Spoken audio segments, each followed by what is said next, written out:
So we are back with the first session of the conference on the organizational perspective on the supranational judiciary. And here it is the moment in which my role is more difficult, because at this point we would have had the presentation by Roberto Toniatti. I would suspend here the hoping that Roberto will be able to make it tomorrow and to find a way to present his paper in this regard. What we are going to do is to have the other three presentations, and we will start with Simone Benvenuti, who is going to present a specific aspect of the supranational judiciary, and especially the type of judicial relationships which have grown out of one of the most recent fields in which the European Union has expanded its policy making, the area of freedom, security and justice. I think one of the recurrent themes of his considerations will be whether, to what extent, the judicial organization, the principles, the structures, the relationship developed in the original core of European integration are suitable to performing the judicial role in policy fields which, for the content and the nature, are rather different from the original market perspective. But here, this is just a question I'm raising. Here I leave the floor to Simone Benvenuti, who has been Marie Curie Fellow at the Central European University in Budapest. And please, Simone. Yes, thank you very much. Yes, first of all, thank you very much for giving me the opportunity to address you my reflections on this topic that took some time, some of my time while I was in Budapest, because exactly I was working on the topic of networks on the one hand, and the other topic of European judicial training. So first of all, thanks to the other organizers, Professor Toniatti, whom he's not here, but I thank him very much, Professor Dani and Professor Bifulco, as well as the Dean Giuseppe Nesi. As I told, I am asked to discuss the supranational judiciary from the perspective of the area of freedom, security, and justice. And in particular, I was asked to focus on the issue of networks. Well, there is a first problem here, because we talk about networks since many, many years, and it's an all-encompassing, actually, term, which, as I also try to point out in my paper, needs to be specified, because when we talk about networks, we may refer to many different kinds of institutions and phenomena. We may even refer, as I also try to flesh out in my paper, we may even refer to a specific methodology in social sciences for analyzing the interactions between individuals or so on. So basically, when it comes to the area of freedom, security, and justice, I need to specify that there are, as also Professor Kleis clarified, different kinds of networks. And basically, we can identify three main typologies. On the one hand, the networks understood as institutions created top-down by the European Union for the purpose of cross-border cooperation in the field of civil and criminal matters. Then we talk about networks with regard to, let's say, organizations, including different kind of national institutions. And two main examples of such kind of networks are the European Judicial Training Network and the European Council for Networks of the European Network of Councils for the Judiciary. And then there is a third type of networks, which is the one I focus upon, which is, let's say, the professional associations of judges coming from different countries, established under national law usually, and gathering so judges from different countries, so at the working at the supranational level, we can say. So during these 20 minutes, I don't want to just repeat what I wrote in the paper. You can read it, and some of you may have had the opportunity to already read it. I would like just to clarify some points in order to better situate the paper and possibly widening the analysis with regard to networks. So I will be brief, but basically it will be three main parts. So one regarding the relation between informal networks as a tool of the area of freedom, security, and justice, and the supranational judiciary,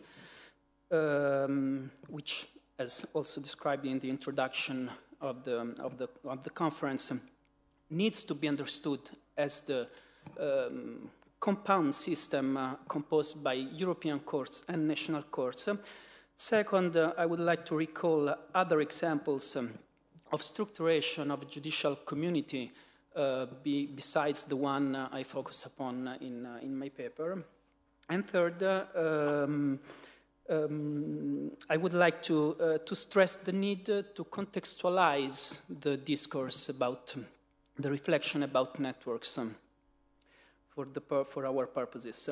So I would like to start, first of all, from what I can term the judicial puzzle from the perspective of the area of freedom, security, and justice, because we all know the area of freedom, security, and justice is a strange beast. We all know that it does not have an inner logic, at least in my eyes, but it rather came to existence following political pressures and therefore possibly incoherent or at least non-univocal pressures.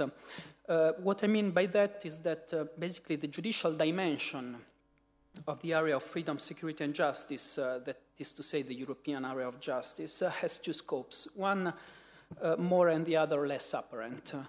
And we can name these two scopes as the judiciary within and the judiciary outside the area of freedom, security, and justice. So on the one hand, the judiciary within the area of freedom, security, and justice has a limited and mostly horizontal scope. So we have Article 67 of the Treaty on the Functioning of the European Union on coordination, cooperation, mentioning coordination and cooperation in the judicial field as well as mutual recognition. Then we have the specification of this article in Articles 81 and 82, the first dealing with judicial cooperation in civil matters having cross-border implications, and in particular points F and H, and then Article 82 on judicial cooperation in criminal matters. By the way, there is no mention at all about judicial cooperation in administrative matters, for example. On the other hand, the judiciary outside the area of freedom, security, and justice has a broader, I would say, systemic scope. And this is connected more directly with Article 267 on the preliminary reference and the qualification of national courts as European courts, which is exactly, the perspective of this conference of the supranational judiciary. So informal networks are a very specific tool for judicial cooperation whose purposes are, however, multidimensional, going beyond the limits of cooperation or coordination in the strict sense apparently outlined by Title V, Part 3 of the Treaty on the Functioning of the European Union. And from a systemic perspective, they exactly interact or enter in contact with the need to structure the supranational judiciary as a compound system, including European and national courts. Thus, my focus is on informal networks as a specific tool of judicial cooperation, but I look at its broader implications beyond the stricter limits of the area of freedom, security, and justice. That said, my assumption, which is clearly very much linked also to what Professor Guarneri already said, is that the supranational judiciary understood, as we said, is obviously fragmented, not just because the area of freedom, security, and justice is fragmented, but also because the common judicial space needs to be considered against the lack of institutional commonalities. So there is no common education, no common training of judges, there is no common recruitment, no common career paths. And in addition, the disciplinary fragmentation should also be underlined, which is, I would say, a trait of the European legal order, if we want to call it a legal order, which also affects the overall consistency of the supranational judiciary. So my question is there a process of recomposition of such fragmentation? Can we talk of a process of recomposition? And if so, at which level does it happen and which is its impact? As I said, I focus on judicial networks, which are just one of the tools for recomposition of this institutional and social fragmentation in the European Union. On the other hand, as if you read the paper, you will see I also focus on the concept of judicial community as a concept which is clearly elaborated by the socio-legal scholarship, which is, according to me, very useful to understand which is the impact of such recomposition attempts made through judicial networks on the functioning of the supranational judiciary and even on the shape itself of the supranational judiciary. So in the paper I submitted, I basically make one example on the way Supreme Courts and their judges regard themselves in relation with European law and the European Court of Justice. I think it is an important example because it touches upon a critical juncture between national and European law and reflects the increased assertiveness of national Supreme Courts following the entry in a new stage of integration well before the adoption of the Lisbon Treaty. If we look more in depth, we can see that advanced activities of collective extrajudicial reelaboration of segments of law is happening in other areas with more or less success. An example of success is maybe environmental law with regard notably to the legal standing of associations in environmental disputes. There are studies about that. Here it seems that one can really talk about a European interpretive community in the sense that Professor Dani also gave in one of his works, so the building of a common interpretive strategy in the area of environmental law. Competition law is also a field where the work of Association of European Competition Law Judges is particularly relevant. And the same can be said of the European chapter of the International Association of Refugee Law Judges. In other areas, such as labor law, one must admit that vertical and horizontal divides are as such to make difficult the establishment of a broad community. This is probably due to the outstanding political significance of the tensions which are generated by the supranational enterprise in this field. So I would like just now to briefly shift to the answer to my previous question, which is the impact. Can we talk about the recomposition of the fragmentation? I have a double answer. My first answer is that the process of recomposition is clearly happening and by way of informal networks and an integrated judicial system is emerging, but within a still and naturally fragmented space. States and their structures exist and determine the fragmented conditions of the supranational judiciary. By the way, it also results from session 3 of this conference. Even different normative perspectives coexist as a consequence of that.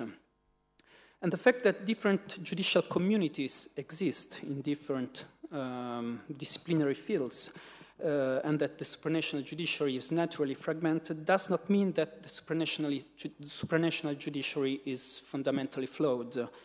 For sure, what I mean is that we cannot accept the idea of a constitutional vision of the supranational judiciary. Basically, what I mean is that we cannot expect from the supranational judiciary more that it can give us, and we should talk of a supranational judiciary à géométrie variable or asymmetric, to use the word that was used by Professor Maduro before. So this is what we can expect, and this is the present situation. Another problem is what are the factual and normative perspectives of the supranational judiciary. If we want to discuss the perspective, we need to look at judicial networks, as I was saying, within the broader context. And Professor Guarneri, in his paper and even before, already stressed that it doesn't really make sense to isolate the judicial environment from the broader legal environment. As he states, judicial culture is part of the internal legal culture, and in this regard I would like to refer to a paper by Bruno De Witte on European Union law as a unified academic discipline, which was not very much optimistic in this regard. So I was saying there are also other tools for recomposition of fragmentation. Clearly judicial training is maybe the most important in this regard. It is mentioned in Article 81 and 82 of the Treaty on the Functioning of the European Union. And it developed now as a quite established policy field on which the European Commission is spending more and more money according to the 2014 and 2020 Justice Programme.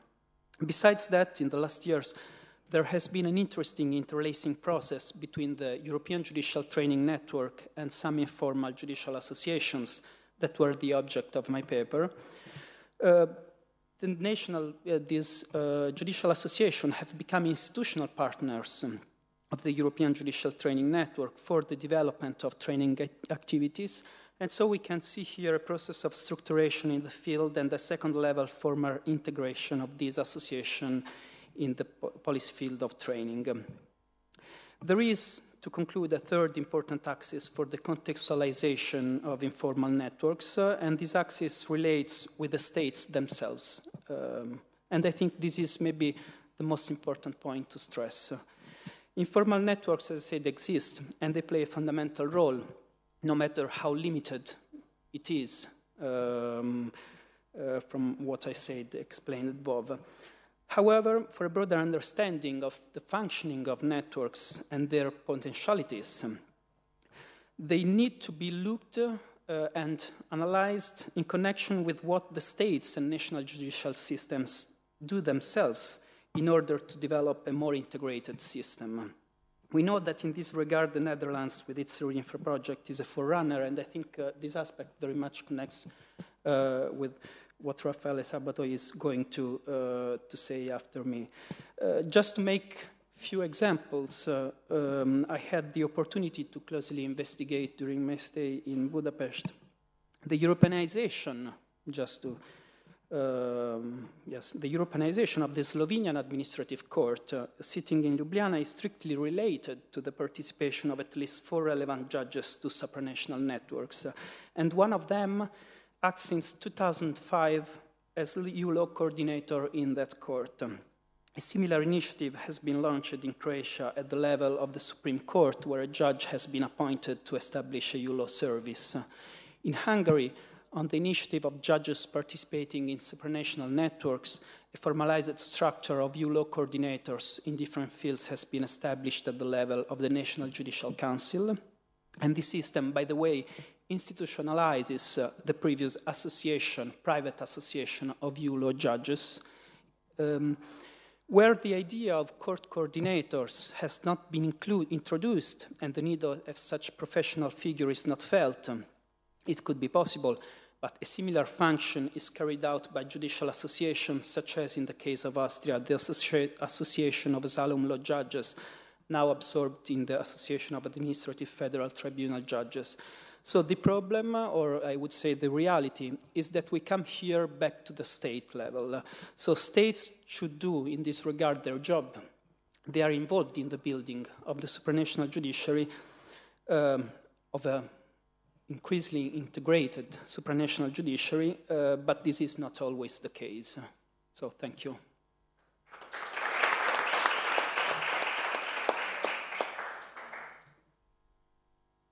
Thank you to Simone Benvenuti for his presentation. And we remain in the field of judicial networking and this relation and perspective in the organization of the supranational judiciary.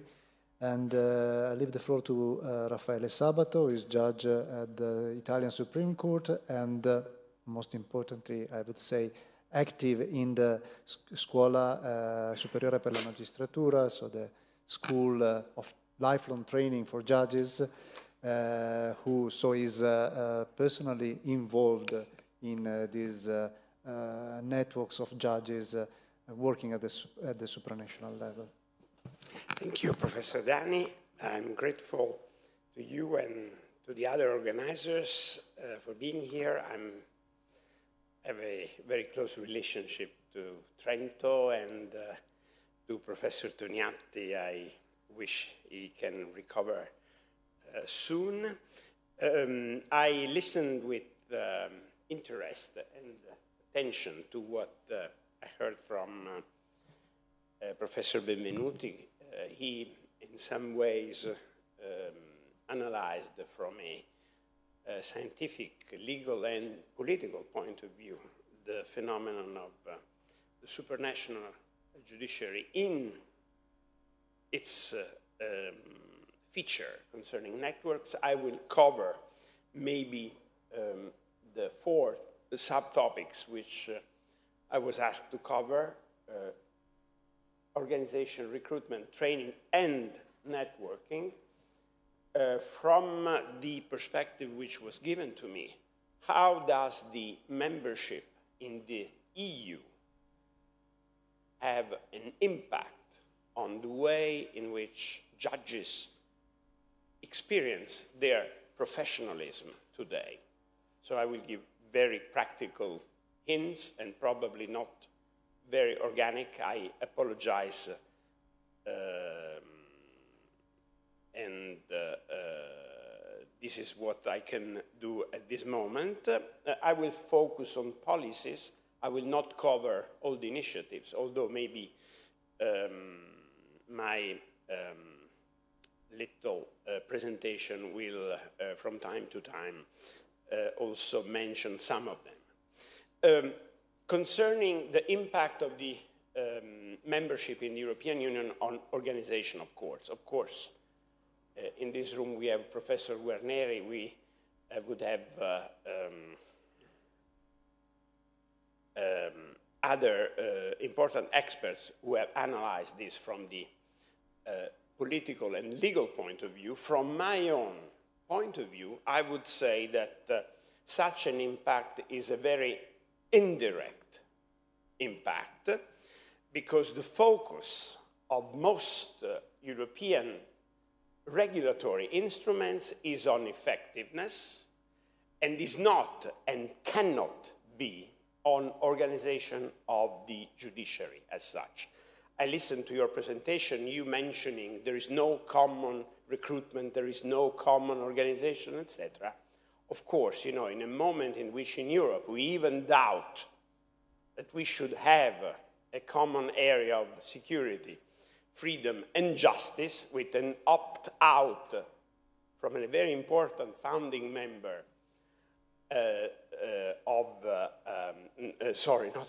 for a very important member of the Union in a number of instruments concerning justice, I would doubt that if we, have such a perspective, we can go ahead. So your perspective is very important because, starting working from the low level of practice and working with practitioners will probably bring some results, but in a long run. I would mention that the areas in which all this impact is visible are not only those of competitions, but also intellectual property, public procurements, but also some minor litigation concepts, which are, of course, theoretically and legally very important. Of course, protection of consumers, environmental law, electronic communications are the areas in which most judges, even honorary judges, petty crimes and other minor litigation has to deal with European Union law. And so many of our innovations and mind-opening actions are referring to those areas. Let me mention that training has been probably the most relevant policy through which the Union has addressed the organization of courts. So I will cover training a little bit later in my presentation, but at this stage, while we are covering organization, by way of training, since the Union cannot, at this moment, for those political reasons that I just mentioned, address any possible uniformity or even proposal of harmonizations of some areas in the organization of justice in the member states, doing training, providing incentives to trainings, providing finances to training is an indirect way also to cover those goals. A third and very important method to indirectly influence organization of courts in Europe has been so far, from my own perspective, the concept of ranking and rating. The first, well, sorry, there must have been an inversion of slides here. The first experience, of course, is not an experience of the European Union as such. It's the CEPEJ experience, which is a commission which has been formally established within the Council of Europe, so larger Europe, but if we look closer into that, you will find that the money through which CEPEJ acts is provided practically only by the European Union. So we act in the Council of Europe at a least invasive way, but the use of the frequent, you know that every 2 years the CEPEJ comes out with an evaluation report of European judicial systems, and statistics are submitted to member states. Well, you will find out that those statistics are used, of course, for new democracies and little states who show problems, but they are very important for members of the European Union. Starting a few years ago, in 2011, the first idea came out and it started being realized in 2013, the European Justice Scoreboard translates into European Union policies what the CEPEJ evaluation reports have served for the Council of Europe member states. And the Justice Scoreboard, I'm involved in this personally, and you know, it's a quite difficult topic to handle for a member of the Italian judiciary, in which in most of these areas we are out of standards, length of judicial proceedings, for example, alternative methods for resolving disputes, for example, but, and you will be surprised, also perception of independence of national justice systems. If you look at some data, we seem to be out of international standards. Then if you discover that those data so far have been provided by the same law firms providing data to the Doing Business report of the World Bank, that is important law firms from the United States interested in business litigation, and of course when they come to Rome and they have to wait for 2 or 3 years to have a decision, of course they will also perceive our judiciary as not being so independent. So we are trying to change that, and the new Justice Scoreboard will rely on more reliable data. Excuse me for the... You see that this method has been contested by many countries. Germany and Spain are not providing data. every meeting, Spain stands up and contests. At every meeting, Germany has objections to some of the specific data provided. Italy had to choose because of our weakness and the fact that we are really out of the standard. You see what the countries are: Slovakia, Slovenia, Poland, Bulgaria, and Latvia, and Italy. We decided to provide data, although some data in Italy are not very well collected yet. Let me go quickly to what Professor Benvenuti already mentioned, and which at this point I will not cover in detail. A fourth and final method by which the Union supports reorganization of the judiciary, of course, is financing a number of what I heard have been defined informal networks. Some of them, in my opinion, are informal as such, but they are formal in the sense that they gather public entities in member states. Maybe I will say that later, but no, let's say it now. For example, both the European Judicial Training Network and the European Network of Councils for the Judiciary are private associations under Belgian law, but the members are public agencies in most countries. There was an exception once, but now there is a public agency also in Latvia taking care of judicial training.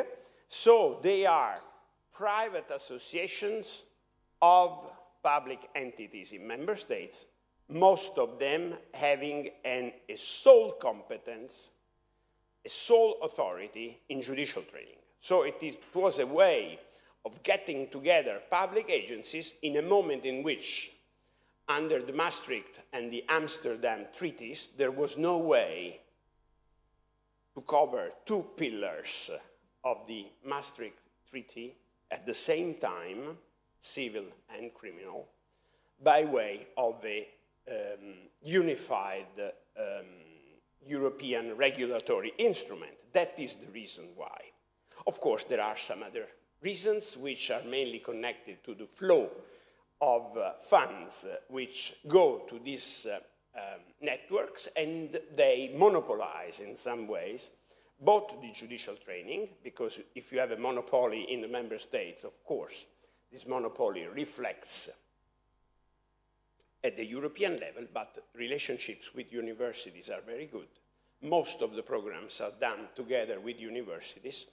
The challenge which we are facing both under the Stockholm program and the future program of cooperation is to include training of other professionals. That is bailiffs, court clerks, lawyers, which are so numerous in most member states, and especially numerous, for example, in Italy and Spain, so as to make this dream impossible to train everybody together and train everybody at the deadlines set by the Commission, but we know we are trying to do something in this area. Let's jump on some other things. Well, and that's the fifth perspective I wish to give you, from the normative point of view, which I heard mentioned in the introductory statements, I would, very humbly suggest that there is nothing coming from the European Union. Most of the instruments come from the Council of Europe, and of course, again, they are very relevant, especially for the 28 member states, which are also members of the European Union. And they concern a number of topics in which aspects of both organizations, training and recruitment are mixed and intermingled together. I've been working with the CCJE, and some of the people in this room have interacted in the past with this body. There is also a CCPE, a Consultative Council of European Prosecutors. Both of these consultative bodies submit to the Committee of Ministers of the Council of Europe yearly opinions and also report on the situation of judiciary in member states. The topics are very many. I cannot go through all of them, but the organization of the judiciary is in there, training is in there, topics concerning quality of justice and length of proceedings are in there. I will end with organization, a few words on recruitment and training. Recruitment, again, also in this area, very little from the European Union. However, the Justice Scoreboard is starting to deal with the topic. Again, much comes from the Council of Europe. There is an old recommendation which has been superseded by a new recommendation, and my presentation here, I will not cover it now, again, what you can read on the slides. There is a history going through this recommendation and ending with another recommendation, the one which was mentioned by Professor Guarneri, recommendation of 2010, number 12, going through a number of opinions of the CCJE, basically opinion number 1 and opinion number 10, which operate a shift suggesting that the best place in the domestic institutional framework to train judges and prosecutors is not the Ministry of Justice, maybe is a council of the judiciary where it exists, but even better, the best solution is the establishment of a school for the judiciary. Again, there is a long history concerning recruitment in which, starting from a point in which there was some opening on appointment by ministers according to traditions of democratic member states which balanced such appointments with substantial guarantees. Again, we go through a number of opinions of the CCJE, and here again we have a final solution in which the risk of dependence, which is of course inherent in appointment of judges by parliament or by ministers, ends in a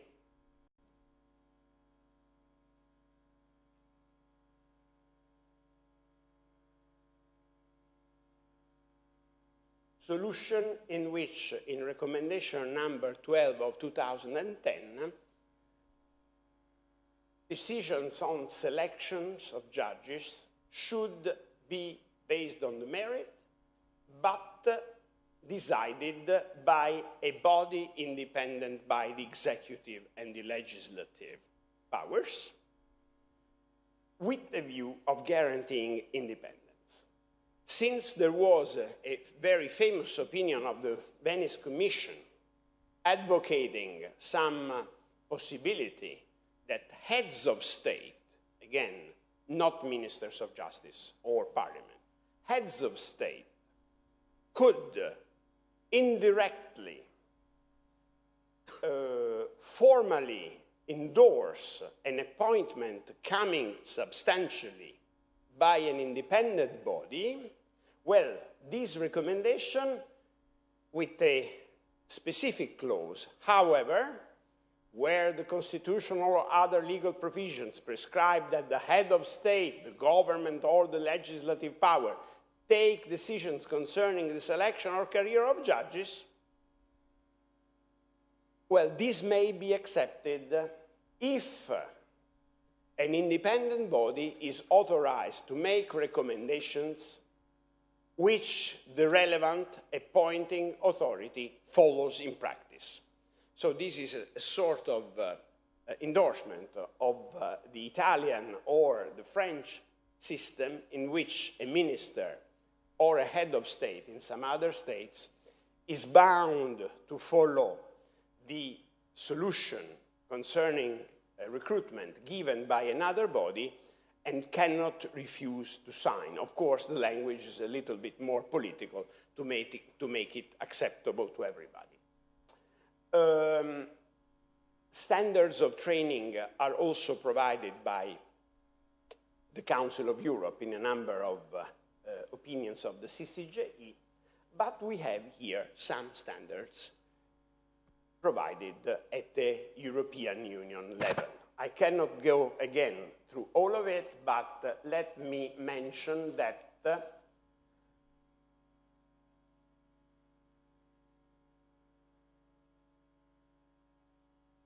okay, have a look at all the schools for the judiciary in Europe, starting from France, which has a very old and important school which was created in 1959, whereas the Italian school was created in 2006, 2007, but realized only in 2011. Germany is a newcomer. After unification, Germany has a school for the judiciary, but of course they have a specificity, the Einheitsjurist, which imposes a different initial training on judges or on judges to be. Spain is also very experienced in judicial training. Let's go to what I was looking for. This is the Italian school in Scandicci.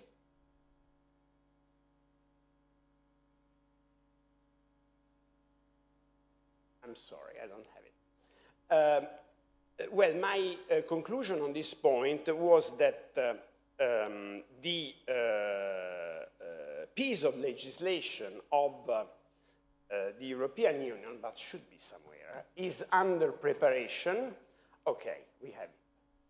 Because after the adoption of the Council conclusions of 2014, a number of studies were realized, one of which I've had the honor to be a drafter of, this one of best practices in training of judges and prosecutors, again financed by the European Union but realized by the European Judicial Training Network, which called upon one representative from each school for the judiciary. Well, this study is a preparation for future actions by the Union and is a collection of best practices in member states in the area of training. One of the best practices included in there is the Italian Gaius project.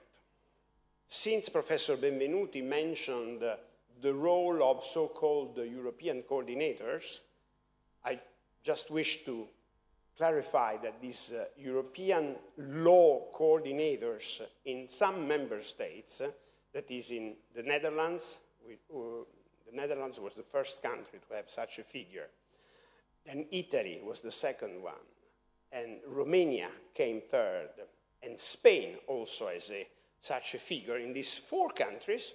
So we have sub-networks, networks at the domestic level, which hopefully in the future may interact with the networks at the European level in order to exchange decisions, create points of contact, and deal with training on a court-to-court basis. So see, this is a very relevant evolution because we do away with public agencies and public entities entrusted with training, and we have a more informal organization which is developing. We have done a few experiments connecting without money through the internet and having, judicial trainees, young judges trained and working together between Romania, the Netherlands, and Italy, and these are very successful experiments. My final, you see that the European Judicial Training Network is a very complex body right now, with an important governance, moving about 200 Italian judges and as many judges per inhabitants in all the other European countries every year. So we go and participate in hearings in other countries. We exchange ideas and documents. We participate in seminars. So it's a quite relevant effort.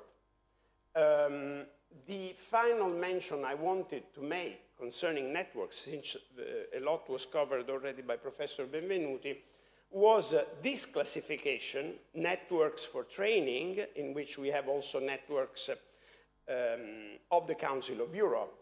The old one was the Lisbon Network, which was then integrated into the CEPEJ and practically extinguished within the CEPEJ. But now a new program is started, the HELP program, based mostly on e-learning.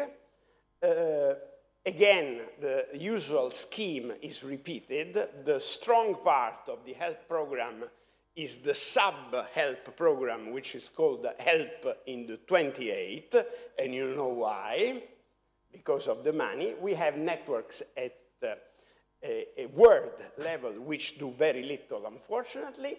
Those two networks, which in my opinion are the only formal ones, the European Judicial Network, which now is called or should be called the European Judicial Network for Criminal Matters, the first one to be established on the basis of a common action of the European Union, and the European Judicial Network for Civil and Commercial Matters. Those networks, at least in Italy, in my country, but also in some other countries, suffer from an excess of bureaucracy and are very distant from courts.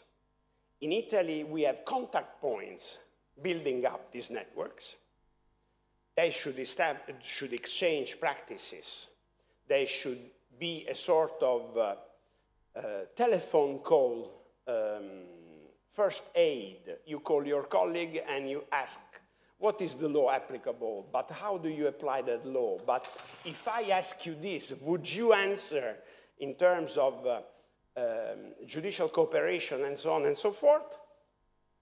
Well, would you guess that for the European Judicial Network for civil matters, the contact points are in the civil courts in Italy?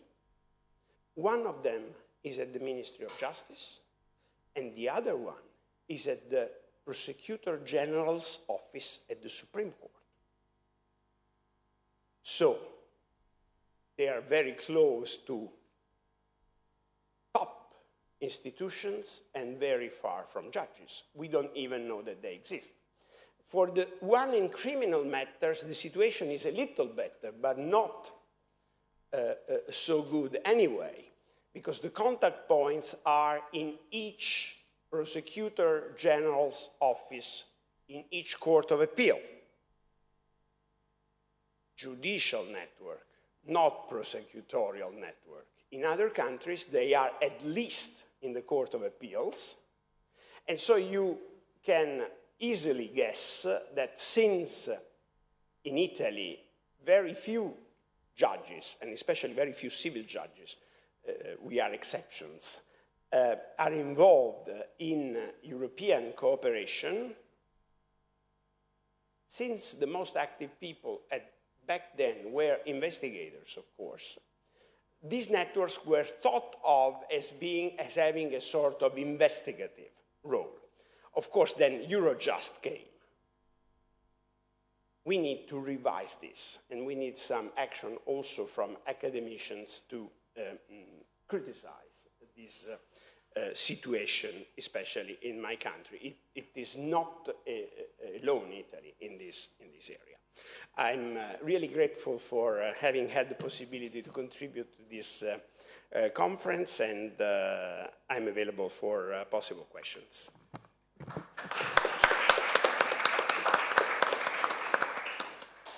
Thank you to Raffaele Sabato for walking us through the complex dynamics of European judicial networks, and I'm happy to leave the floor to Mathias Hartwig. He has a very challenging role because he has to try to elaborate on the difficult relationship, the difficult interface existing or non-existing between the Supranational Judiciary and the European Court of Human Rights.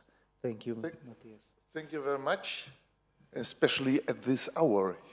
I think everybody is already exhausted after these very rich contributions, so I have a difficult task. The only thing which helps me is that this topic is of utmost importance for everybody of us.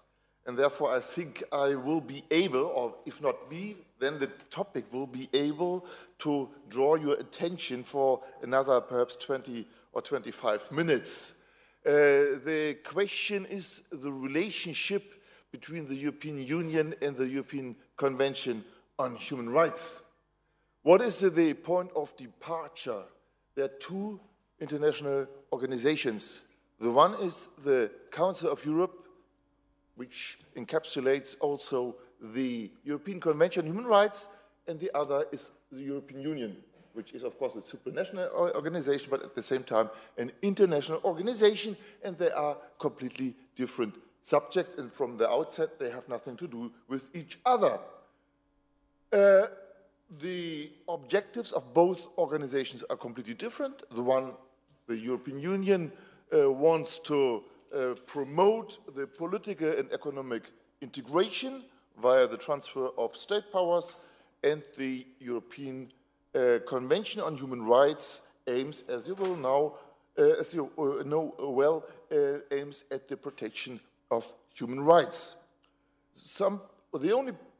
The only point in common from at the beginning is that all the members of the European Union, at least since 1974, when France signed and ratified the European Convention, since then all the members of the European Union are at the same time also members of the European Convention on Human Rights.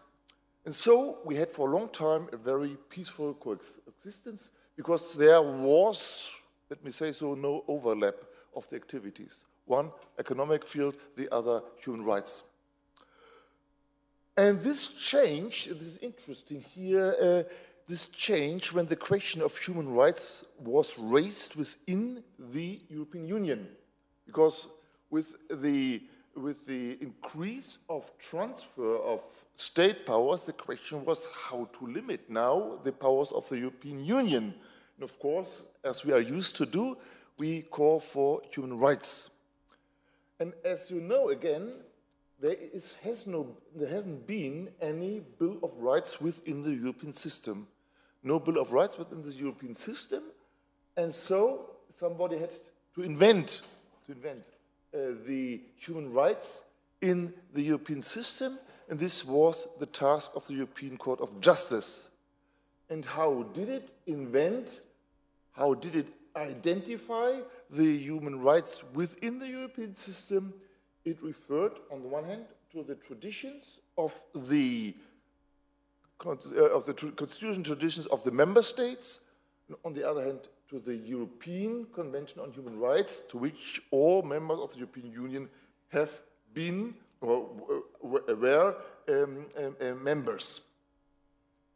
So, in this way, indirect way, one must say, the content of the European Convention became part of the communitarian law, although the European Union, I always speak of the European Union, at that time there was still the European Community or even the European Economic Community, but I call it already the European Union, although the European Union at that time was not member of the European Convention on Human Rights. So a substantial application of the content of the convention, but no formal binding force. The European Union was not subordinated, was not subject to the procedures within the European Convention on Human Rights, so it was not subject to the jurisdiction of the European Court of Human Rights. This from the viewpoint of the European Union. What about the viewpoint or the perspective of the European Court of Human Rights?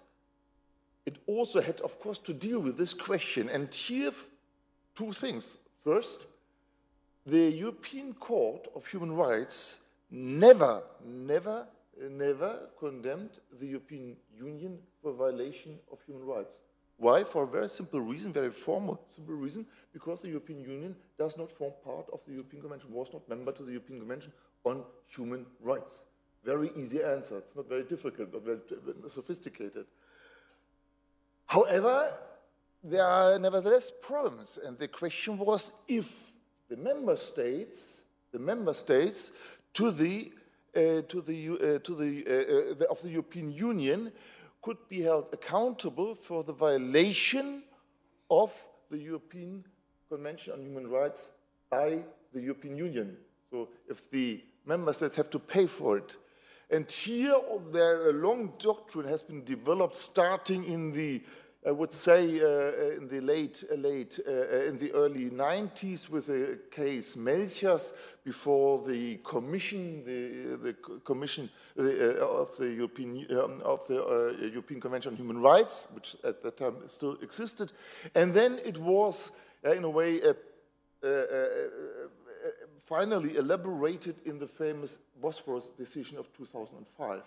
What did the European Court say at that time?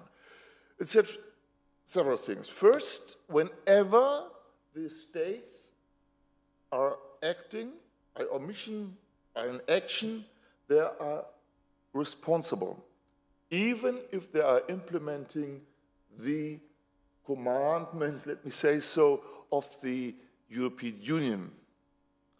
However, as long as there is an equivalent protection of the human rights in such an international organization as the European Union, and there are others, like there's another case concerning the European Space Agency, as there is an equivalent protection of the human rights in such an organization, there is a presumption that there will be no violation of the European Convention on Human Rights by the member states when they implement acts of such an organization. This was the Bosphorus decision, and the European Court of Human Rights came to the conclusion that there is a substantial protection. Why? Because the European Court of Justice applies the general principles of communitarian law, including the human rights, also derived from the European Convention, and there's a procedural protection because there is this court where these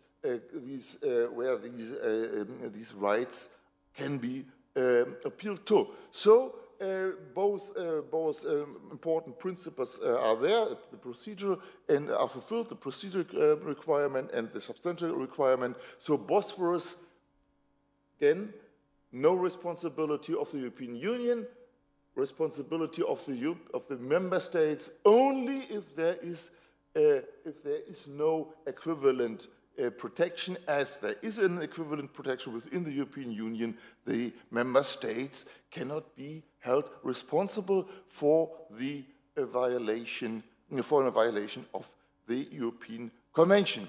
This is even if in a given case there might be such a violation, as long as in general there is this equivalent protection the member states will not be responsible.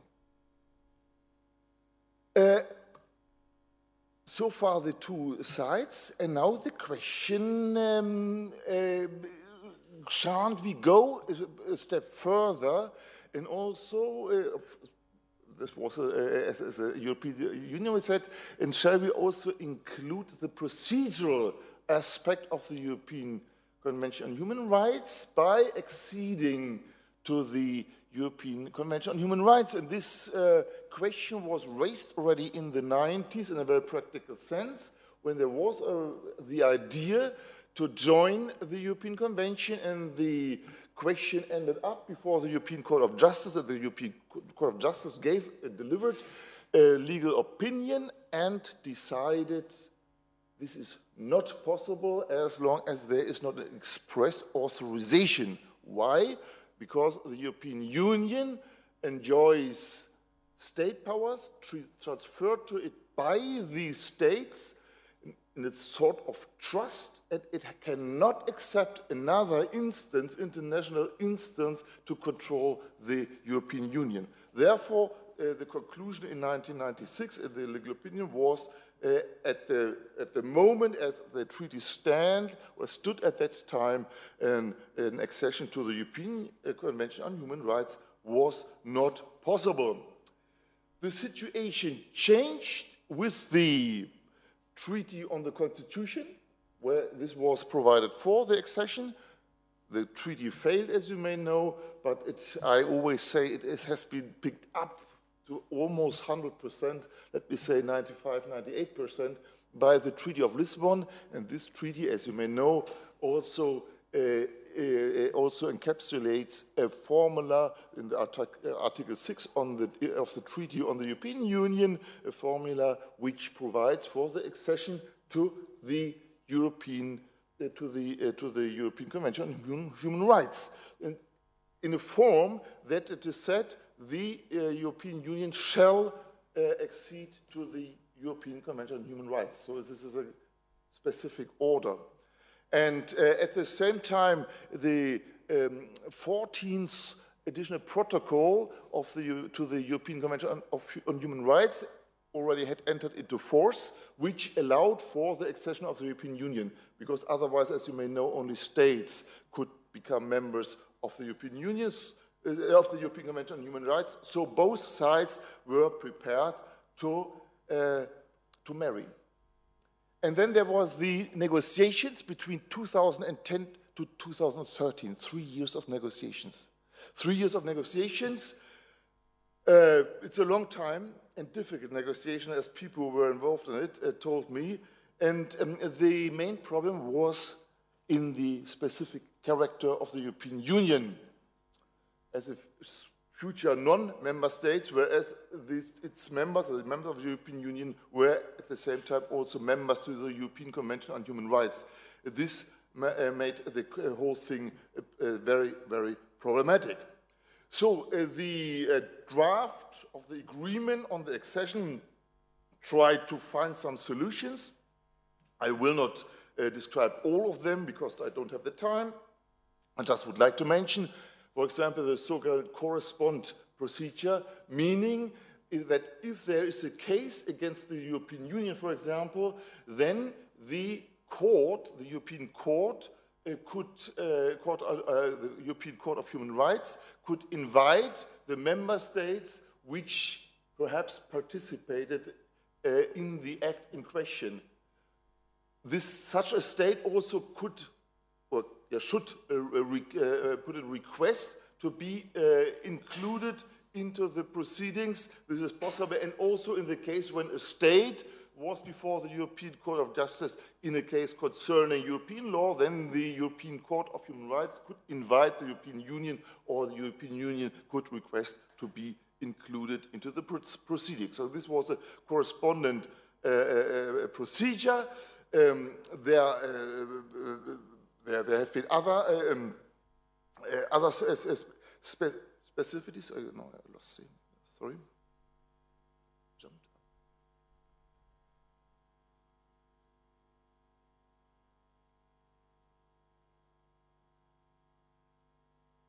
There are other parts is a question of the exhaustion of remedies.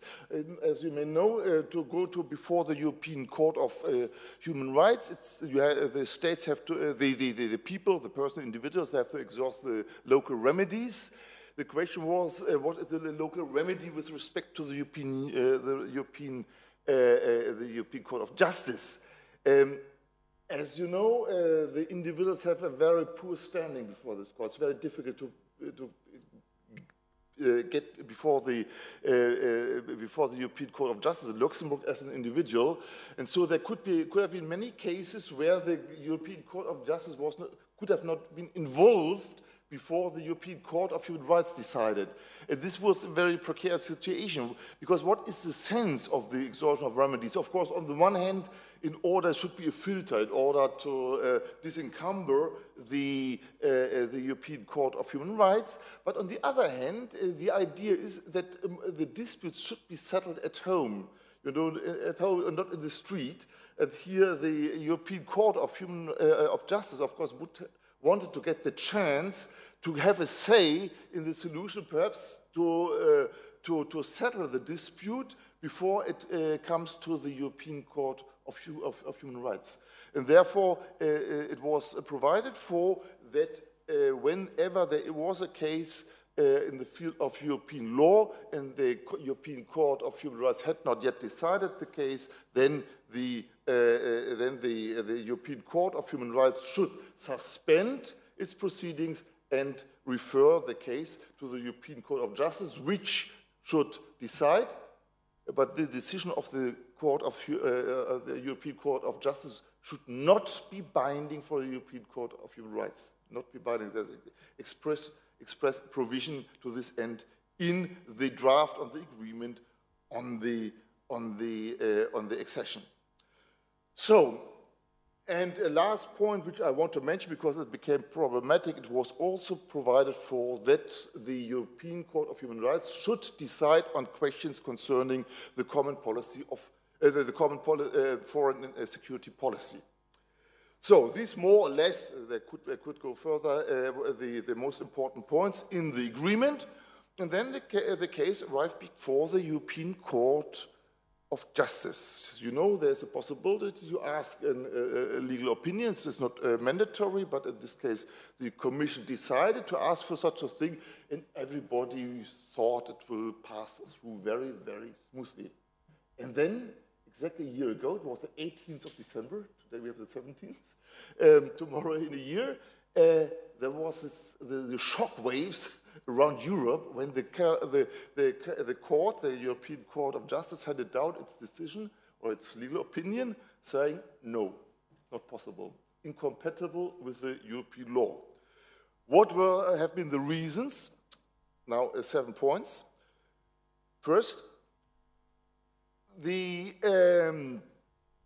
is an Article 53, which says that of the Charter of the European Union, of the Charter of the Human Rights of the European Union, and it says that these rights shall be interpreted in the same sense as the rights of the Convention of the Convention on Human Rights.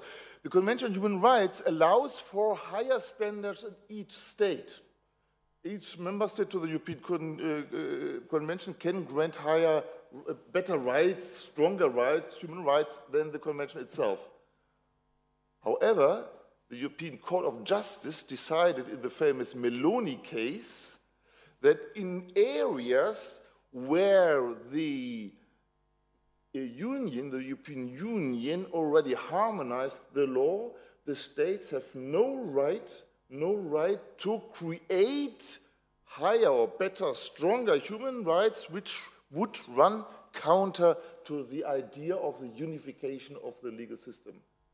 And therefore it said this should have been treated in the agreement to exclude the possibility to establish higher standards. Otherwise, the whole idea of Meloni, which meaning that there should be no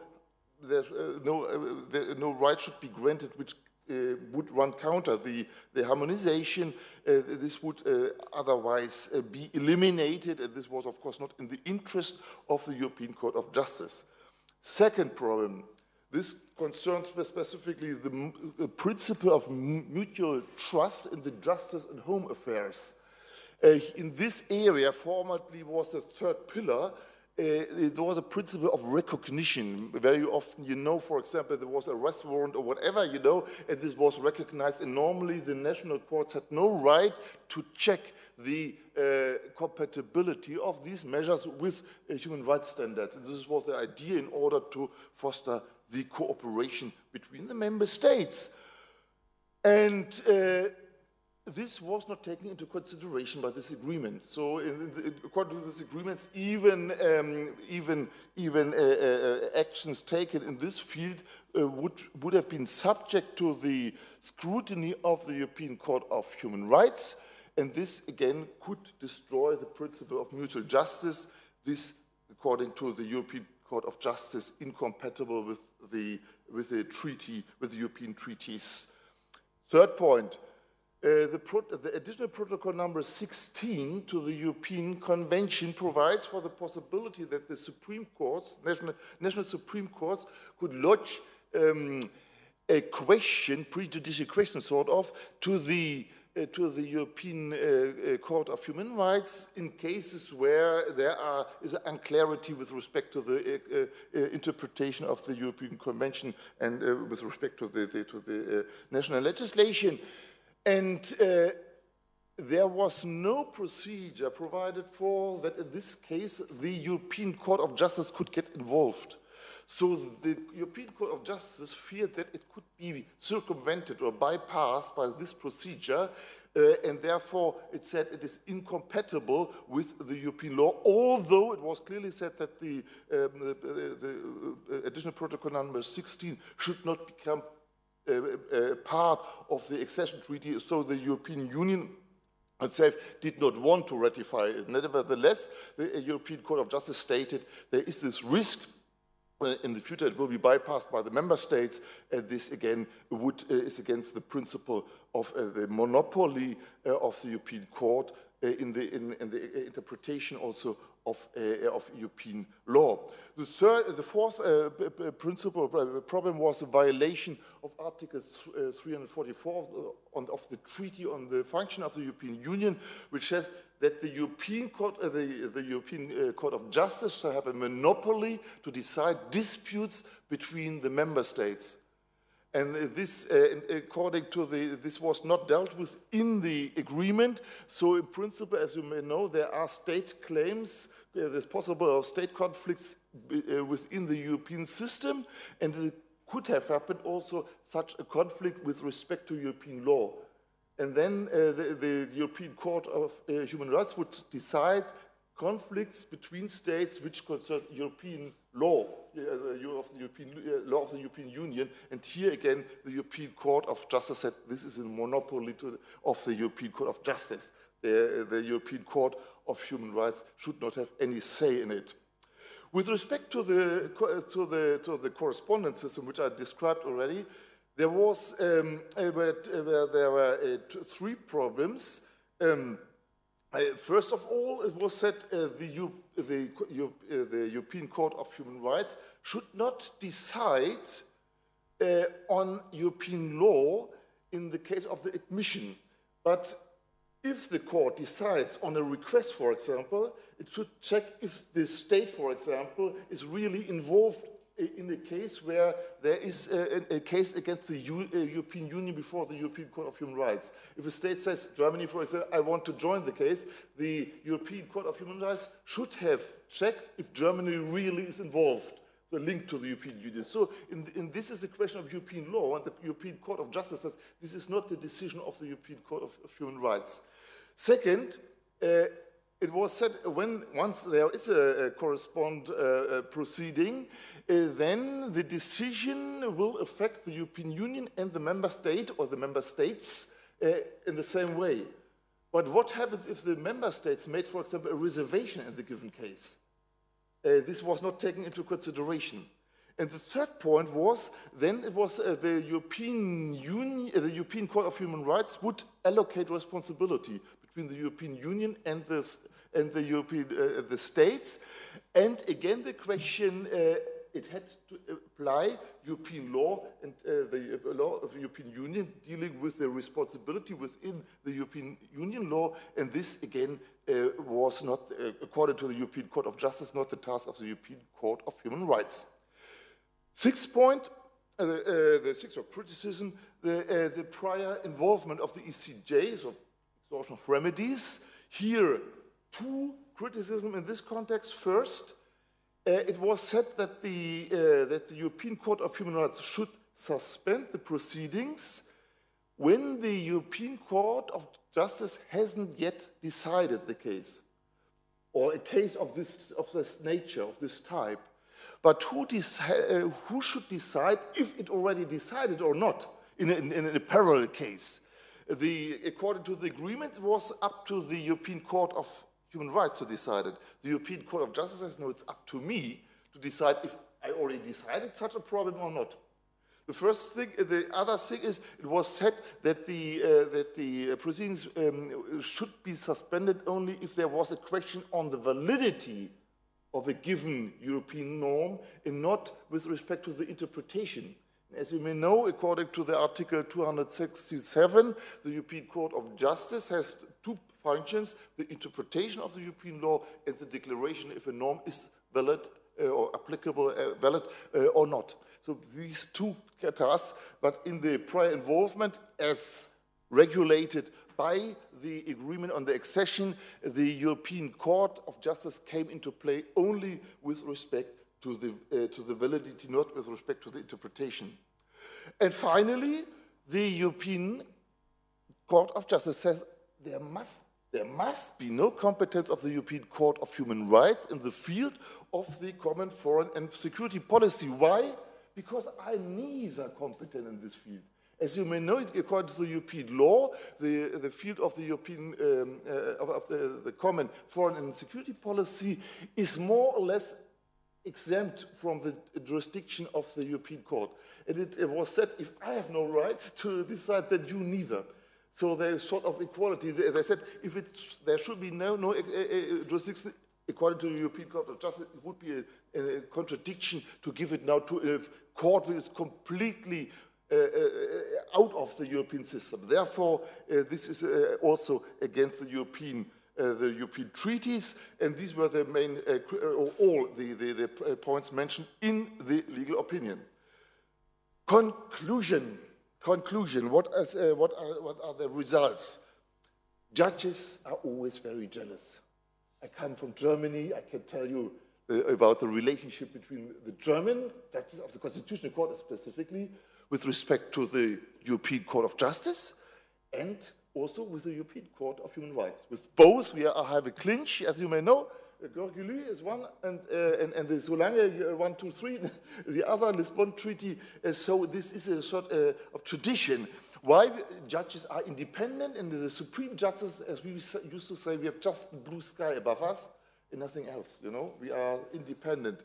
And therefore, they do not like to be controlled and checked by another court. This is a problem. Therefore, I could say, but this is not very serious. In this case, the European Court of Justice, perhaps it was biased to decide the case because it was affected by the thing. You know, it was deciding its own problems. But this is just in a sociological sense. For you, interesting, perhaps not in a legal sense. Of course, it could decide the case, but it was certainly biased. This is sure. Second, we are observing here a sort of reinvention of sovereignty. In this time, it's a new thing for an international organization. So the European Court always underpinning the specific characteristics of the European Union says, of course, this is sort of sovereignty, and no other court, international court, shall interfere with these questions, and this is exclusively up to us to decide it. Second, we talked about the pluralism of systems. And this is, of course, very clear between the international court and national courts. does it also work with a court, another international court, which has the specific tasks in the field of unifying different pluralistic legal systems? This is a very tricky question. Here, now it's a little bit provocative. Perhaps the fear of the European Court of Justice is that we are unifying the human rights system at the expenses of the unification of the European law. And this is, again, for discussion. Fourth point, in the conclusions, now we have a Charter of Human Rights, which did not exist in the 90s when there was a first attempt, you know. Is there still a need for a convention? Don't we have a sort of emancipation from the European Convention? I may say the area of human rights is a little bit overcrowded now, you know, from a procedure viewpoint. And as a matter of fact, in the recent times, the cases where the European Court of Justice quoted the European Convention plummeted. They went down. Very rarely. In former times, very common that it quoted the convention. Nowadays, it has its very nice charter. Why shall we quote the convention, which is far away? We are still not member to it. This is that we may observe. And then I must say, also in the Cardi case, it's a pity that Mr. Moduro isn't here. I appreciate him specifically for the Cardi case, the second Cardi case. The Cardi proved that the human rights approach of the European Union is very strong. At that time, they challenged the United Nations. And I wonder if the Strasbourg system would have been able to deliver such a decision, because it's much weaker. So, but it's open to discussion. Then the fifth point, the sense, what is the sense of the convention? There shall be a control of national jurisdiction, so they shall break specific national traditions which are not in line with international standards. With the European Union, the situation is different. There are international judges. They're coming from very different, again, very interesting what you said, or from very different backgrounds, and there is already the pluralism within the system. There is not a real and original European Union judge. The one is British, the other German. They're independent, of course, but they have the different backgrounds. And interpreting the human rights, also the Charter of the Fundamental Rights, they, of course, have a very pluralistic approach. Therefore, again, the question is it necessary to have a convention? However, here I will be very clear, there is still the reference to the European Convention on Human Rights in Article 53. This is very clear. Very clear, no doubt about it, and it has to be interpreted in line with the convention, the Charter of Rights in line with the convention. So here there is, of course, a requirement of a sort of unity, because it would be very strange if there is the convention on the one hand interpreted independently by two different courts. And, of course, there is still this Article 6, which gives a very clear order: the European Union shall accede to the European Convention on Human Rights. And this hasn't yet been eliminated. So, in the end, I must say, there is still the obligation. There is no doubt about it. Now, the practical outlook, everybody is still under shock. There are no negotiations ongoing. And I think at the moment the situation is a bit like after the refuse of an offer to marriage. The other side feels offended, and it will take some time to recover and to restart the negotiation to make another offer to marriage. Thank you very much.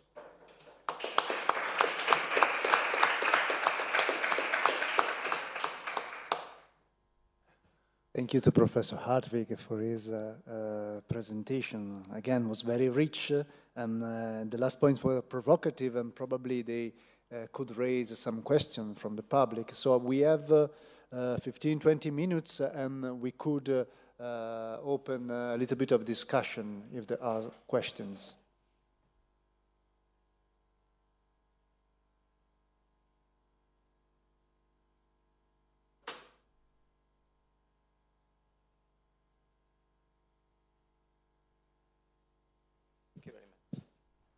Thank you.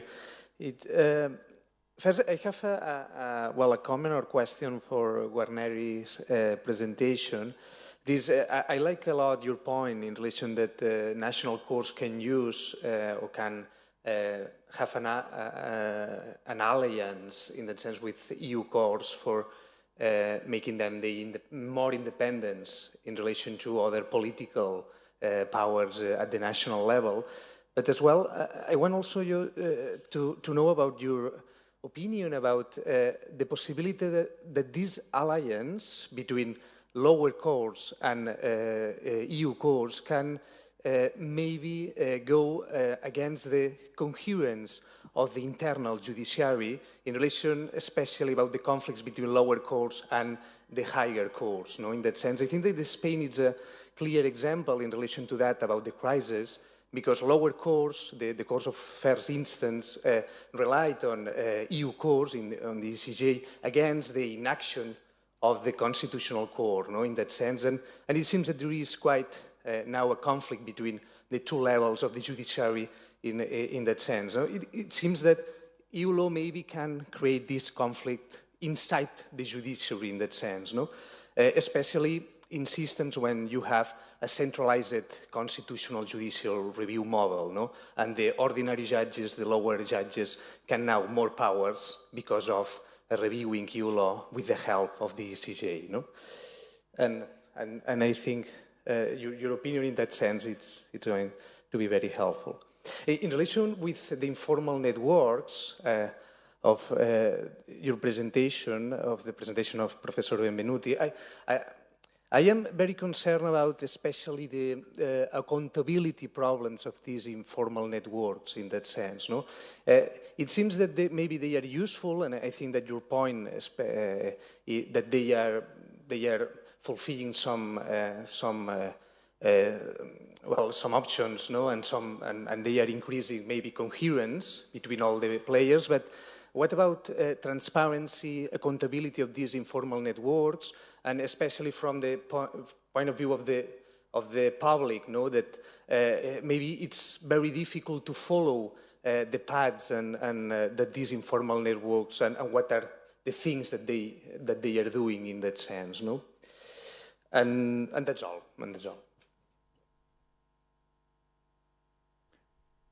Other questions?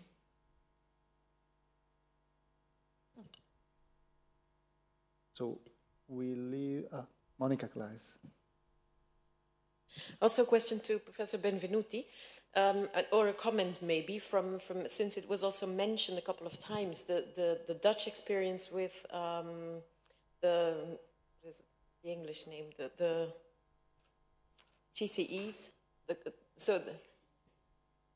Okay, no. I meant, so the specialists in EU law that exists in every court. So the coordinators, they call it coordinators in Dutch.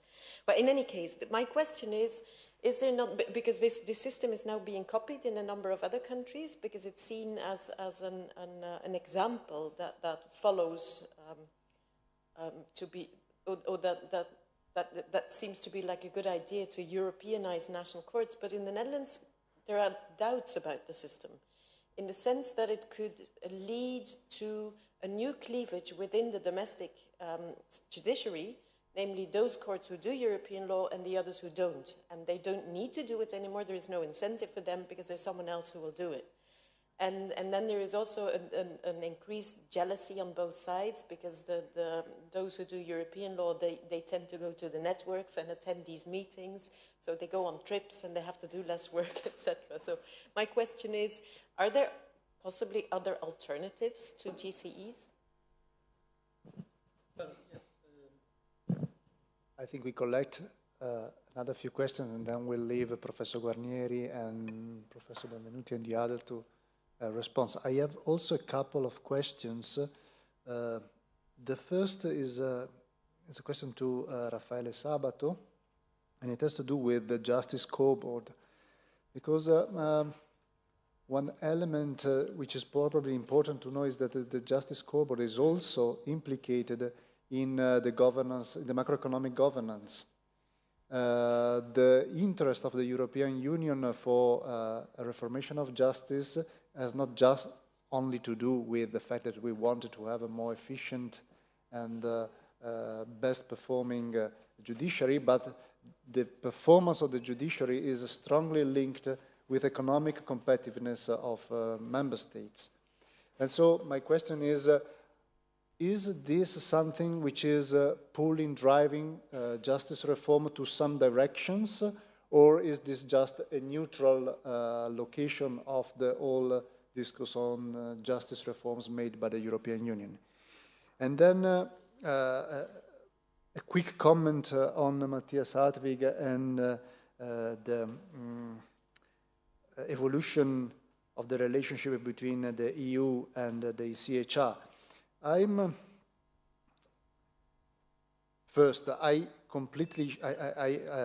start by saying that I completely understand the frustration of those EU lawyers who thought that we could have achieved a point and this didn't happen. So those who are shocked by the missed wedding. But on the other hand, I've always thought about this whole issue and my sense was that it was a little bit overemphasized, the importance of all of this effort. So I tend to think that to some extent the Bosphorus arrangement and the fact that in the end most of the application of European Union law falls into the hands of national courts could find a way to be rectified or a little bit guaranteed by the ECHR by means of the Bosphorus or by means of the Matthews more than the Bosphorus doctrine. So I don't think it is a perfect system, but I tend to believe that the lack of an alternative system and the criticism of this lack is a little bit overemphasized. And it is and I would go as far as to saying that the Bosphorus doctrine, which has been applied and devised by the Court of Strasbourg only towards the European Court of Justice, could be even generalized. And generalized, I mean, could be generalized to all the member states in which there is a functioning constitutional court. There could be a presumption that if a constitutional court has decided on a similar issue, the ECHR should have first, prima facie, should abstain from overruling a judgment. And only if there is a manifest violation of the ECHR could the Court of Strasbourg jump in. I say this because we had a couple of years ago the former president of the ECHR, Costa, here, and I raised the question, and of course he couldn't say, yes, I agree, but he was open to that perspective. So I would like to hear your view on this possible evolution. Can we start by giving to, sorry, I didn't see your question.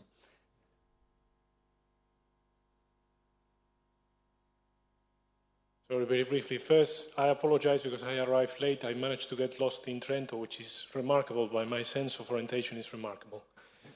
But two very short questions. One to Professor Guarnieri, and it's in a way complementing, I think, what Miguel was saying regarding the internal culture. And I think it's complementing what you were saying, but trying to push the argument forward. Because the input of the courts, I mean, the internal culture is not only, and this is a very conservative argument in a way, very legal argument, it's also about lawyers. The question is, who are the lawyers, in a way? Because regarding the European Court of Justice, we really don't know who are the judges, historically.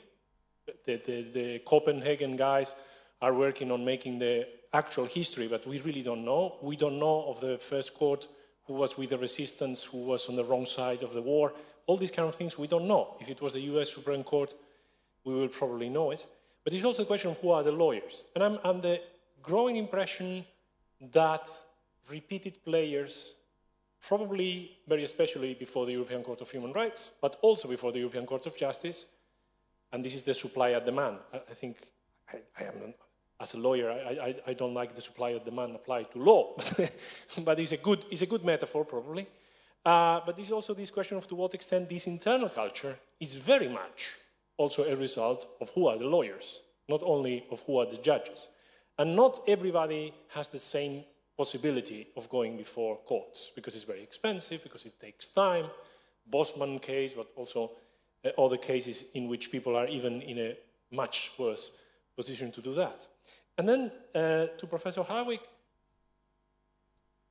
and echoing from a different angle what Professor Dani was saying, but is there not really a great misunderstanding on the question of the European Convention of Human Rights, especially as it has evolved? In the sense that it's not only that now we have the Charter, is that it's really not comparable to national constitutional bills of rights, because there is a big missing part, that is the socio-economic part. There is the Charter of Social Rights, but it goes through a different track, and originally there was a clear division of labor because there was no right to private property.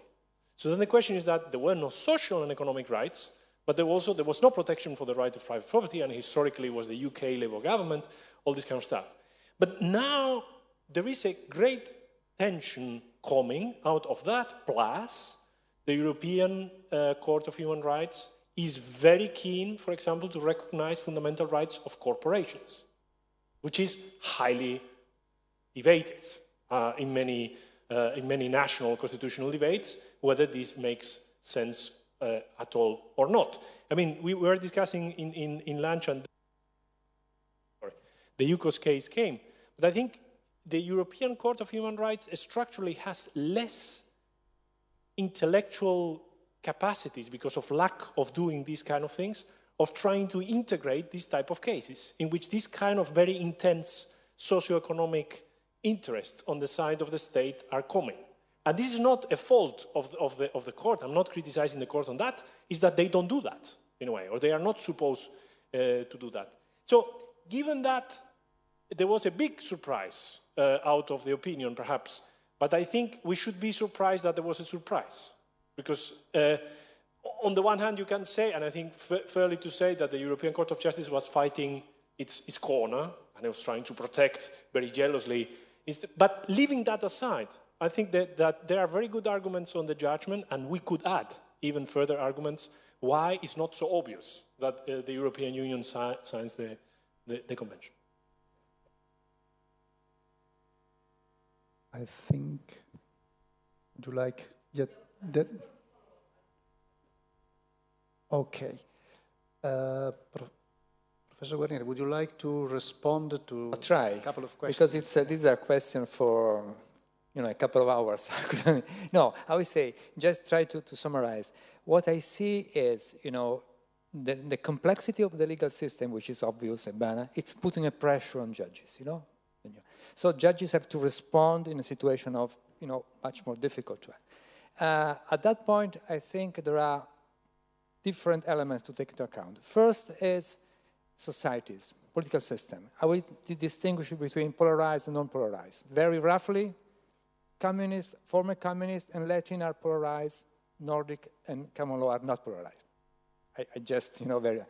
And this means that actually, the fragmentation, the internal fragmentation, in the fragmentation of society is reflecting to some extent the fragmentation of the judiciary. At that point, you enter also an organizational dimension, the way the judiciary also is organized. So I think there are a distinction between, in the common law, you have a rather homogeneous situation because of the recruitment, the bar, the role of the bar, and from this point of view, the internal legal culture is rather homogeneous. Anyway, when you go in the European continent, you can see a split between the German Nordic situation, in which I think, the evidence I'm working on is very shaky. I would say it's again putting tentative suggestion. In the German Nordic system, hierarchical relationships are still strong. And so they assure to some extent some homogeneity. So you have non-polarized societies and hierarchical structure. The consequence is relatively homogeneity. This is when you go to the Latin situation, or also the communist, I don't know very much about the former communist countries, so I don't want to say. When you go to the Latin, you have polarized societies, a hierarchical system not any longer functioning, and from this point of view, the impact of the European Union reform are, improving or, hitting on the traditional hierarchical system by giving more internal independence, and so more capacity for lower courts to go ahead and to contest high courts' policies. So at that point, it's likely that in the Latin countries, you will have much more different, less homogeneous judicial policies. On the other hand, if you look to the data, you will see that Spain, Italy, and also France present a very high percentage of referrals from lower courts, which is a sign that to some extent there is a split, or if you want, the more. Okay, that's, I would say, just an answer. The consequences of all this, they are putting very much pressure on judiciaries, especially on Latin judiciaries, because of course, the problem of constitutional pluralism, the problem of the complexity of legal rules, it's something which is putting pressure on judges, and it's endangering to some extent the legitimation of judges on the long run, to some. Okay. Very short, but if not, I will waste too much time. Thank you. Shall we start with Simone? Yeah, it's okay. I'll be very short too. Concerning accountability, well, I mean, it is a problem and it isn't a problem. I mean, it depends from where you look at that. If you look at networks just with regard to their function of tools for the creation, let's say, of a judicial community, let's put it that way, I don't think there is a problem of accountability, and it's just the way how judges interact among themselves.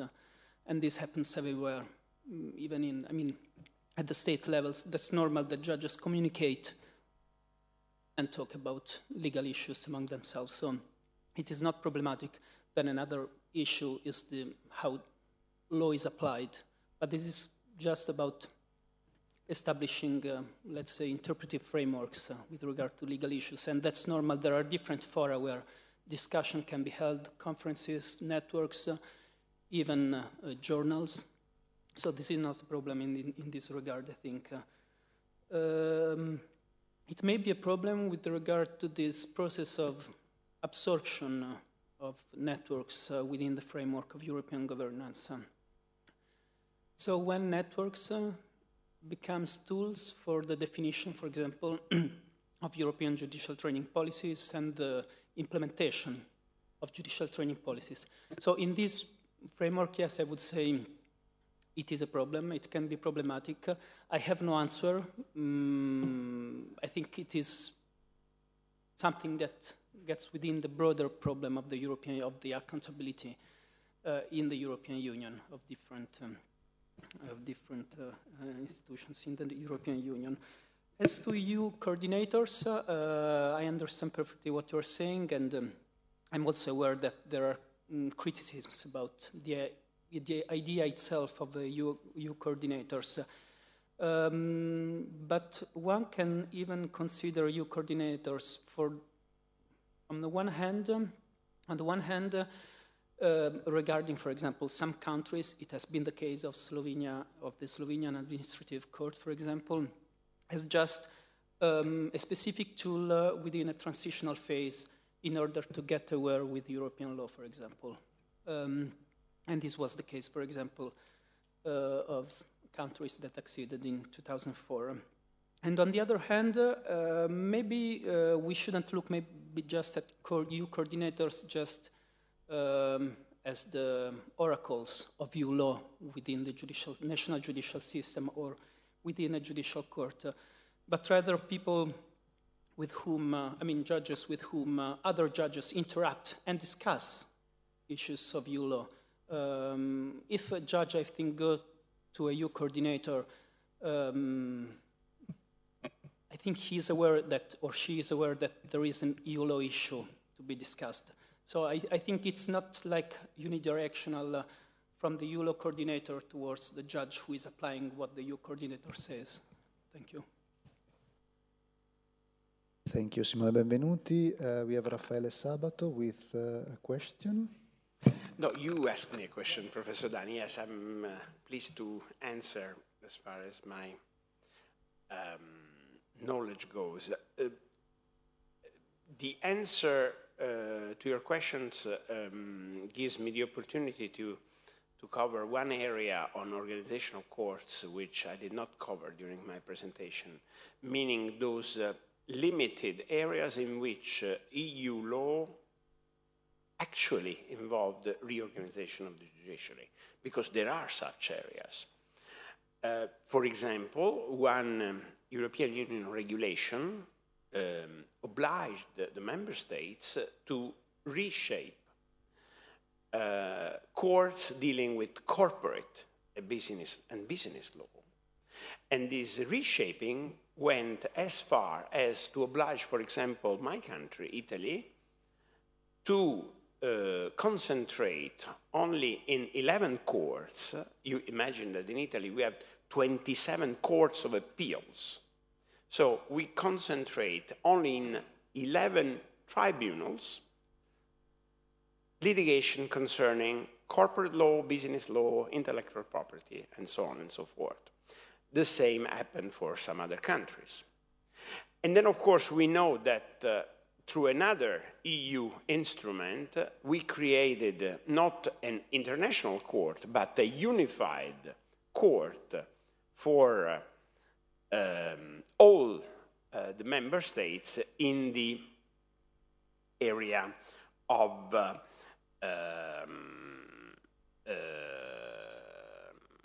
patents. So we have a unified patent court with two antennas in Paris and London. And this is not the European Court, but it is a unified body, judicial body, of the member states. And those judges serving there also serve in their countries, and they are attached to that court just to decide on litigation. This will start operating just in a few months, and we are exactly these days appointing judges and organizing this very peculiar way of sharing jurisdiction together. So as you see, those areas of the law, patents, business, etc., are actually reshaping organization. You also asked whether or not we did something on the topic which was already raised during the both keynote addresses, both by Professor Guarnieri and Professor Maduro, concerning economic and financial awareness of judges concerning consequences of their decisions. Of course, this is an area to be covered specifically by judicial training, and many countries are having specific actions in that area. This, for example, involves having judges who are usually not trained after their university career in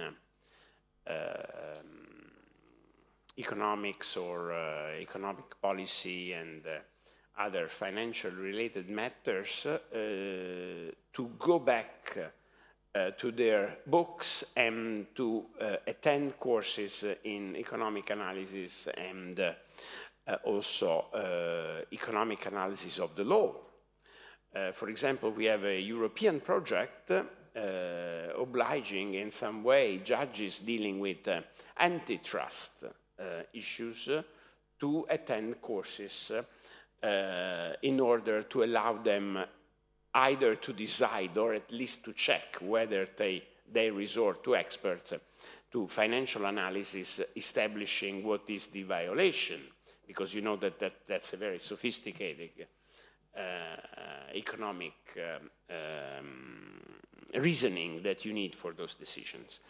Also, there are some environmental law issues. One of them involved Italy, in which, you know, judges decide, correctly from my point of view, to shut down industries polluting the environment, and you have two choices there. Either you intervene by law and you raise the levels of acceptable pollution, but then you violate the European Union law, or you have judges that are flexible and maybe decided to postpone application of the law or do some other things, which at the moment we do not imagine as being possible until the law is as such it is. However, in other areas, so not involving health or such relevant issues that do not allow flexibility in decisions, we have had an example in my country and in other countries of judges and even top judicial authorities in member states deciding, for example, to postpone the application of a new interpretation or of a new assessment of the law until after the decision on the single case has been issued. This is a sort of prospective overruling which other countries know very well, and for example, Italy or France did not know until recently. The French Court of Cassation in 2006 and the Italian Constitutional Court in 2015 have issued decisions keeping into account financial consequences of decision and deciding that the law or the interpretation of the new interpretation of the law would only apply for the time after the case has been decided. So I would say that things are moving and we should be happy for that. Yes, thank you very much. There was 2 questions. I'm disappointed by myself. I thought that I would be very provocative, and now I think I haven't been radical enough. This might be due to the fact that in Germany the literature was very critical with the decision of the European Court of Justice. Overwhelmingly critical. It's very interesting, and now it's and you heard to a certain degree I shared your opinion. You shared the opinion. Nevertheless, and now I try to be fair. With Bosphorus has one deficiency, and this is a question of the presumption. The presumption that it is in line with human rights. If there is such a presumption, then of course you could say, what is the sense of joining the European Union? But the European Convention on Human Rights. But then we have the Article 53 in the Charter, and the Charter rights shall be interpreted in line with the Convention. And what happens if there is a deviation? So is that still the presumption, or what is the case? You said you went a step further. Really interesting. I don't want to criticize it. Very interesting, saying yes, this could also apply to constitutional courts. But there have been, of course, constitutional courts also in Germany, constitutional court decisions also in Germany, which have been quashed by the European Court of Human Rights. Gurgulu, Caroline of Monaco. And in both cases, I would say it was not a very grave violation of human rights in your sense, I think, but you may have another position, because it was always in favor of another person. It was not in favor of the state, but always in favor of another person. So these cases would not be under the scrutiny of the European Court of Human Rights anymore, if you follow your suggestion. But perhaps I did not right. And still a step further, you may know that in Russia they adopted this month a new law, which has already been prepared by a law of July last year, that the Russian Constitutional Court may review a case where it already had decided, and where the European Court in Strasbourg came to another conclusion, and then the case can be brought back or can be lodged again with the Russian court, and the court can say, no, our interpretation is correct. So here a very strong position of of the constitutional courts. I think you don't share that, but there are thoughts into this end in Europe, even very far-reaching thoughts.